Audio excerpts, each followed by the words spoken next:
Chapter 1. Life's Challenges. Standing in front of the mirror, staring at myself in my bedroom a few months before I turned 50, I started to think about how my life changed. On March 1st, 1992, at the young age of 18, just 30 days before my 19th birthday, I gave birth to my one and only biological daughter, Jasmine, who was born in Blue Island, Illinois, a suburb south of Chicago, where gardening took place every season. Beautiful landscapes of manicured lawns, purple crocus, and yellow daffodils were sprouting too soon before spring because a wave of warm weather came for a few days, but now it's cold again. At 34 weeks pregnant, my labor had to be induced because I lost fluid from around the placenta. The doctor brought me in to induce my labor. My mother, Yolanda, my rock, was there with me every step of the way. And after several hours of inducement, my OBGYN told my mother to go home and that they would call her when it would be time to return. The induction failed, and so I was taken to the operating room for an emergency C-section. An attempt was made to do an epidural, but it failed, and general anesthesia was given. I had to make a decision. Jasmine was born at 6:27 a.m. and weighed 4 pounds, 14 ounces. After the operation, I was surrounded by a support system that consisted of my mother and my Aunt Lynette, who is also my godmother. About 3 hours after having my C-section, I will never forget, my Auntie Lynette said, "Get up. Time to get out of this bed and start walking." You see, I come from a foundation of extremely strong women. My grandmother, Ruby Slaughter, set the bar high, and we all, in some shape, form, or fashion, carry characteristics of her with us as we navigate life. Miss Ruby said what she meant and meant what she said. She enjoyed life to the fullest, having no regrets. Now back to Lynette, a registered nurse and the family drill sergeant and advocate when it comes to health care. You can't lie in this bed. You've got to get up. You've got to walk around because you are going to be taking your baby girl home and she needs you. The longer you stay in bed, the harder it is to heal. So we walked. Jasmine and I stayed in the hospital for 7 days. She would only eat if I breastfed her, and so I did. I had no plans to breastfeed. I just assumed that she would have a bottle. This is when my Jasmine journey began. We quickly learned that Jasmine could not drink regular baby formula, and so via the Women, Infant, and Children's WIC formula program, we were able to obtain soy formula. The nurse came into my room while my mom and aunt sat beside my bed and said the pediatrician would be by shortly to share something with me. We could not wait to hear what the doctor had to say. I became anxious, and it started showing. Mom says we should just wait to see what the doctor has to say. Yes, we do not need to think of anything wrong until we hear from the doctor, Aunt Lynette replied. Tears started rolling down my face, and I was filled with emotional distress. This was not going to help me get better. Don't worry. You have not gotten any news, Mom encouraged. Aunt Lynette stood up and held my hand, patting it with her other hand. Everything is going to be fine. Just wait and see. I felt something inside of me that was not right. There was an uneasy feeling deep down. A mother knows when something is wrong with her child. The pediatrician finally came to see me after making his rounds with other patients. He walked over to my bed and said, "Jasmine is doing well, but we had to do a CT scan, and it identified that she has experienced some bleeding in her brain." 7 days later, when we were discharged, follow-up testing showed that the bleeding had disappeared. At the time, I lived with my mother, and let me tell you, if it wasn't for my mom, I would not have survived the first 3 months of motherhood. I read the book, What to Expect When You're Expecting, but in my opinion, having a baby is not like learning how to drive a car. In no way did it prepare me for the journey that I was about to embark on. Motherhood is full of uncertainty, and you will have to rely on your gut to make decisions. Don't get me wrong. The book was definitely informative, but the weight, WEIGHT, that I was about to endure was completely more than I ever could have imagined. Jasmine, you see, liked to wake up every 4 hours for a feeding. As a person who likes 8 to 9 hours of sleep every night, Jasmine was interrupting my flow. So Grandma Yolanda got up and made sure Jasmine was fed. This was 1992. Until this day, Jasmine does not require much sleep and still loves to eat. 1993. 12 months after Jasmine was born, Mom said, "It's time for you to move out on your own." This is where adulting began, and some mild depression started rearing its ugly head. Reluctantly, with minimal income, I got my first apartment in the basement of a friend's mother's home. This was not the best place to live, as it was a concrete basement, but it was the best that I could do at the time. During this time, as I was living on my own, Mom informed me that Jasmine was not progressing like a baby should. My mom had 2 biological children, and she knew what to look for in how a baby should be developing. I scheduled an appointment for Jasmine to see the neighborhood doctor, Dr. Pedro. I'll never forget that name because he was also the doctor that everybody took their children to in our community. In fact, my father, uncles, and aunts had also seen him as children. After examining Jasmine, Dr. Pedro said, "Well, not all kids progress at the same rate." I went to my mom to share the good news with her about how Jasmine is progressing. A few weeks later, Mom said, "Something is wrong with Jasmine. She is rolling over, but, by now, 1 year of age, she should be walking or attempting to walk." 1994. For 12 months, I lived in Clarksdale, Mississippi, and attended school in a single-parent dorm. During this time, Jasmine went to the doctor once, and I did spend time worrying about how she was progressing. But after returning home, I realized that I needed to figure out what was wrong as she was about to turn 3 and still wasn't walking. 1995. After conducting some research, I made an appointment at La Rabida Children's Hospital in Chicago in the Jackson Andrew Park area. The hospital had a multi-specialty clinic, which consisted of clinicians from different specialties and therapists to assist with the diagnosis of children. I will never forget Jasmine's developmental pediatrician's name, Dr. Thomas Blondis. He treated me with the utmost respect, and his bedside manners were excellent. He was also quite the record keeper, didn't trust computers, but ensured that he maintained paper copies of all encounters. Dr. Blondis ordered diagnostic tests, which included blood, hearing, occupational speech, and physical therapy evaluations. The first diagnosis was that Jasmine was born with cytomegalovirus, CMV. This virus was transmitted through the birth canal.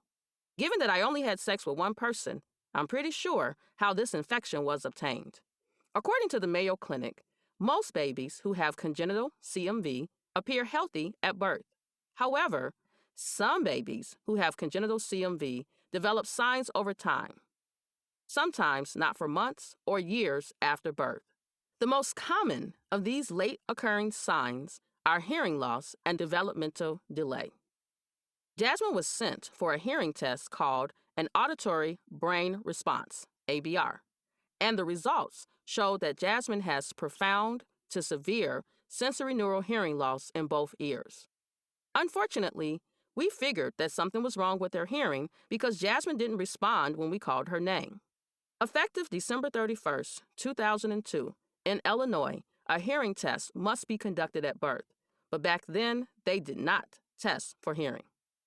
Also, at this time, Jasmine was not walking, so the physical therapist conducted an evaluation and determined that Jasmine would benefit from the ankle-foot orthotic, AFO. The purpose of the AFO is to improve stability so that Jasmine can safely walk when she was ready. At this point, Jasmine was 3 years old and being fed with a bottle with a big hole in the nipple. The team at La Rabida recommended that we enroll Jasmine in an early intervention program for children who are developmentally delayed. We decided to enroll her in Blue Cap, which at the time was a program for developmentally delayed children in Blue Island, Illinois.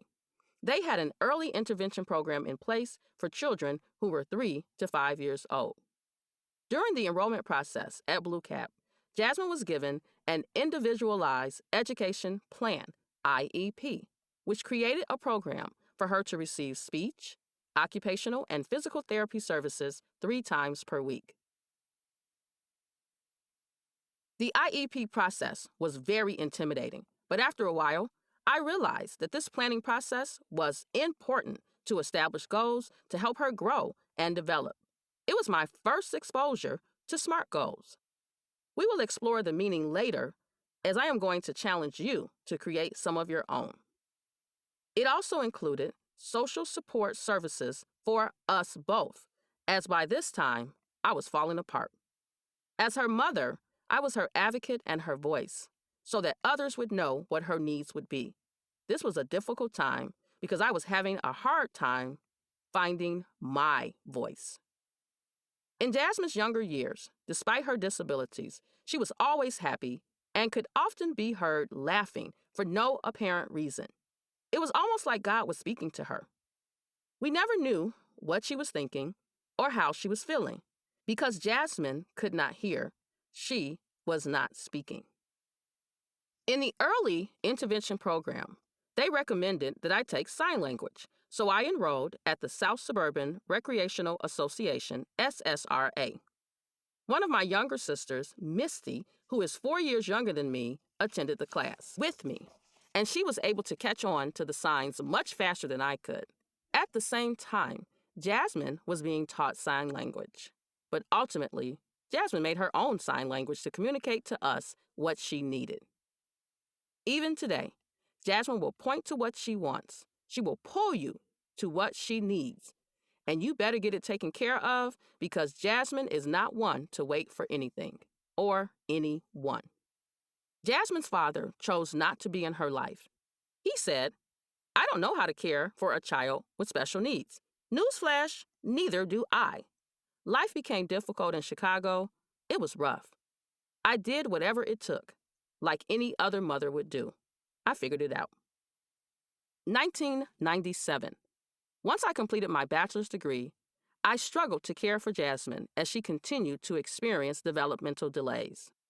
A Caucasian woman at Blue Cap suggested that I put Jasmine in a residential facility. She said, "Jasmine will get care at the facility. She will grow." I presented the idea to a couple of people that were close to me. They both agreed that Black people don't put their loved ones in a home and then asked if I was crazy. I was confused and hurt all at the same time. But then I decided to trust my inner voice, same voice I heard the day I decided against terminating my pregnancy. God will take care of her. I knew He had His hand of protection on her. I struggled with this idea because I do not have the skills to care for Jasmine at home any longer. So I made the decision that was best for both Jasmine and me. The name of the facility is Phillip Rock in Glen Ellen, Illinois. When I dropped Jasmine off, I'll never forget the evening supervisor, Minister Wanda. She was the one who managed the program. At this time, Jasmine still wasn't walking. She was 5 years old. Wanda said, "Jasmine is going to be all right. We're going to take good care of her, Mom." I knew that I had to do this for Jasmine because I could not care for her in the way that she deserved. I had to do what was best for her. While all these thoughts were swarming in my mind, the guy I was dating at the time had to literally pick me up and carry me out because at that moment, I didn't want to leave her. I just couldn't. But somehow, I got the inner strength that rose in me to do what was best. This inner strength in me came from my mother. She is a gentle soul, but as I said earlier, she comes from a strong-willed woman, my maternal grandmother, Ruby Slaughter. 2006. I was instructed to enroll Jasmine in the Hope Center, located in Springfield, Illinois. Philip Rock advised that the Hope Center could care for her better, so I transferred her. As you know, I lived in the south suburbs of Chicago. It was rough because Jasmine's behavior increased during this time. She was more expressive. When you have a child with special needs, the number of resources that are available for mental health in general is limited. As an African American mother, I saw firsthand how resources were not as available as information is to other ethnic people. When I applied for Social Security disability for Jasmine, it took 9 months for us to get approved. Then months later, I was sent a redetermination letter that indicated that Jasmine was not eligible because I made too much money. I was trying to figure out who determines these metrics. The money I made covered rent, my car note, and for me to get back and forth to work, including whatever the state would not cover for Jasmine. Every expense was on me. I even applied for a Section 8 voucher and was never contacted. When you must take care of special needs children, there is a lack of available resources. Every time there is a cut in the budget at governmental agencies, that is a place that receives limited care. It is never advertised what is available. Minority parents that have special needs children oftentimes do not know what resources are available and oftentimes don't know what questions to ask. It crossed my mind what my mom said. Children don't ask to come here. I did what I had to do, and that was to make sure that Jasmine was fine. Everything I do is about the care that Jasmine will require once I am no longer on this earth. I also did not receive child support or any support from Jasmine's father. My mother continued to encourage me that Jasmine was going to be taken care of and that she would never want for anything. I am so grateful. I'm so grateful for the people that God placed in my life. I'm grateful for the strength that He has given me to persevere no matter what. Later, I will share with you my spiritual journey, which was built on a solid foundation. But like any other journey, has had its ups and downs. In the second part of my spiritual journey, while attending my second church home, St. James Ministries, my pastor's wife preached a sermon with the title of, "You Must Trust God Even When You Can't Trace Him." As a child, I was not good at art. I would get sketch paper and trace the lines of drawings that were already on another sheet of paper. I was good at science, but not art. I thought about this in comparison with not being able to trace God and finding that He can be traced by looking at what He has already done for Jasmine and me. This reminder built my faith even more because at first, I could not see it until she reminded me. Meanwhile, at the Hope Center, which was far from where I lived, driving there back and forth took 3 hours there and 3 hours back, which meant most of our visits were spent in the car. Because of the distance, I could not see her as much as I would have liked. Having a special needs child that could not talk scared me. I would always wonder if someone were harming her. Harm is not always visible, which is scary. FaceTime wasn't an option back then. 2008. My best friend Adrian, Paul, who is now my husband, and I went and moved Jasmine from the Hope Center in Springfield, Illinois. The facility had to double clients in one room. Because Jasmine doesn't like to have a roommate, she reacted to having someone else in the room with her. Jasmine loves her own personal space. She does not like to share a room with anybody. Paul and I were dating at the time, and he cared so much about what Jasmine was going through and how it affected me. Now, Paul reminds me regularly he should have been Jasmine's father, but after we reconnected, he took on the title of dad. She is my only biological child. I have 3 bonus children, Paul Jr., Raven, and Tiffany. Both blended families are a package deal. We cannot accept one without the other. All 3 love Jasmine as if she was their blood sister. They understand her special needs. Also, in 2008, Jasmine went to her 3rd residential facility, Little City Foundation in Palatine, Illinois. While Jasmine was there, she got to go to her prom. They had a prom every year. Life was great for her. She continued growing and developing into a young lady.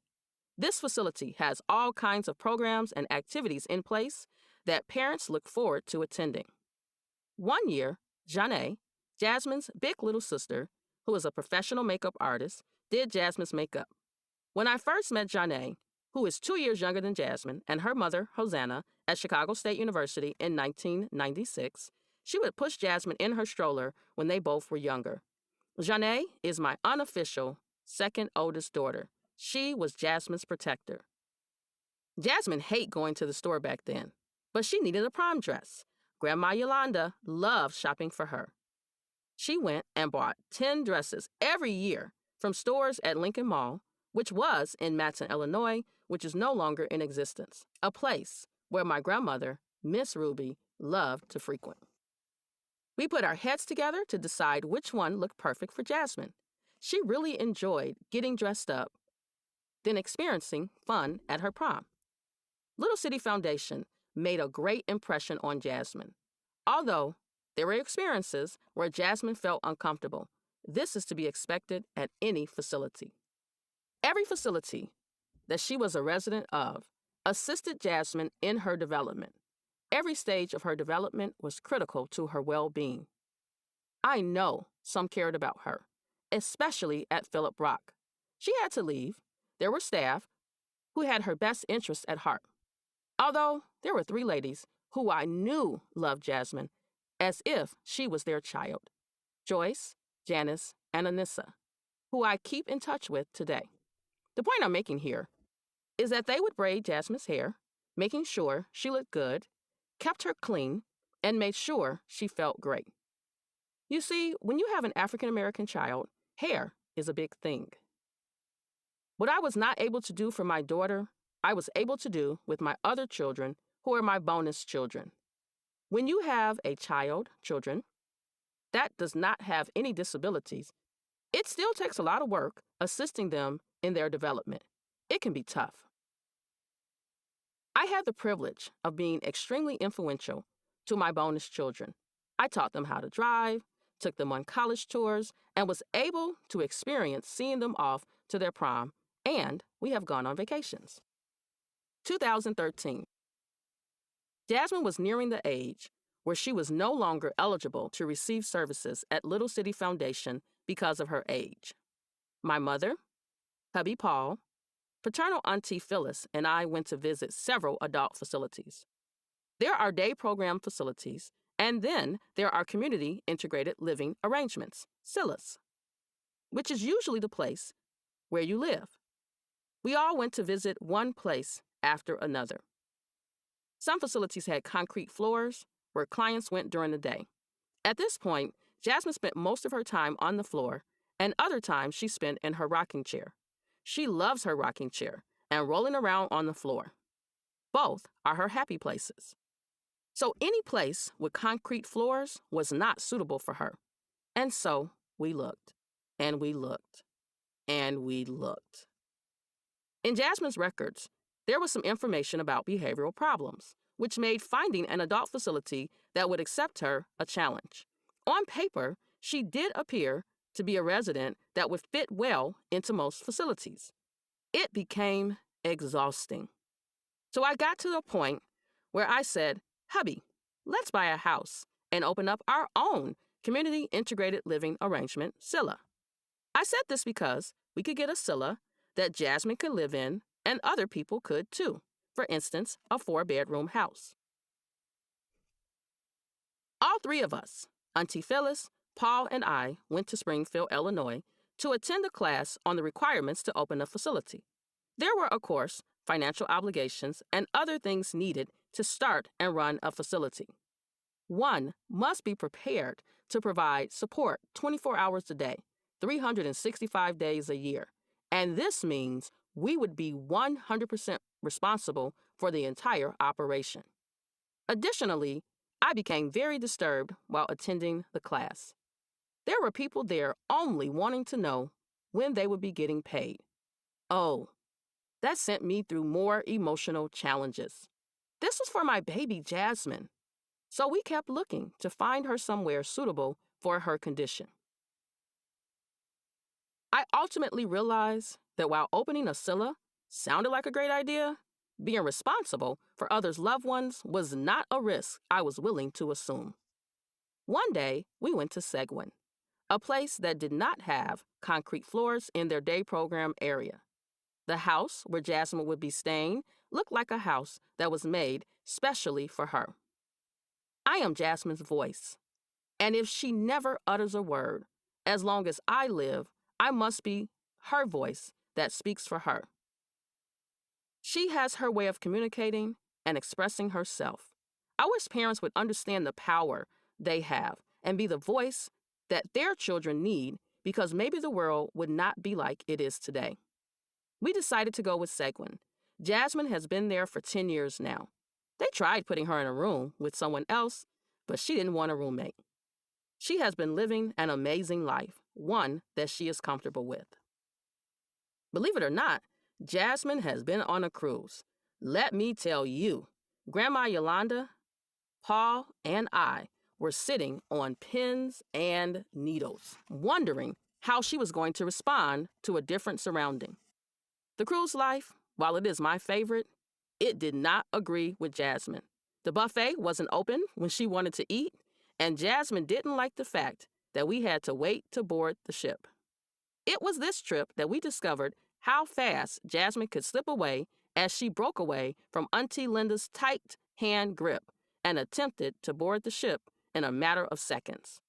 Jasmine got on the plane and went to Disney World. Yes, she went to Magic Kingdom and all the different places in Disney World that you can enjoy.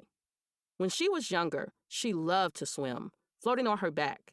To watch her float was to experience peace. One thing I was concerned about, and I am wondering, is what was Jasmine thinking? She seems at peace and knows how to express herself when she needs something. I was still concerned about what was on her mind. It seems like she does not have a clue about what's going on in the world. I know that she does not know that we were in a pandemic. She doesn't know that we have 4 different seasons. Now, I will tell you, the girl loves her some sun. So maybe, in some respect, she does know about the different seasons. God gave Jasmine to me because he knew that I could handle it, even if I did not always understand or know, because it was all new to me. God knew. He gave me the strength and the foundation that I needed to successfully navigate my growth journey. You too will have to find within yourself the strength deep down on the inside to look at situations and use them as stepping stones. My shed the weight moments. Number 1, you can't make an impact if you continue to lie down and don't take that first step. Number 2, trust your gut. If something keeps tugging at you internally, you owe it to yourself to investigate it further. Number 3, you must learn to advocate for the most important person, you. Number 4, just because someone doesn't look like you doesn't mean you should devalue their expertise and recommendations. Number 5, life does not sit still. Growth requires development in or to allow progression to occur. Number 6, your voice is your communication tool. Don't take it for granted. Some people aren't born with theirs. Open your Grow With Me journal and follow the prompts provided.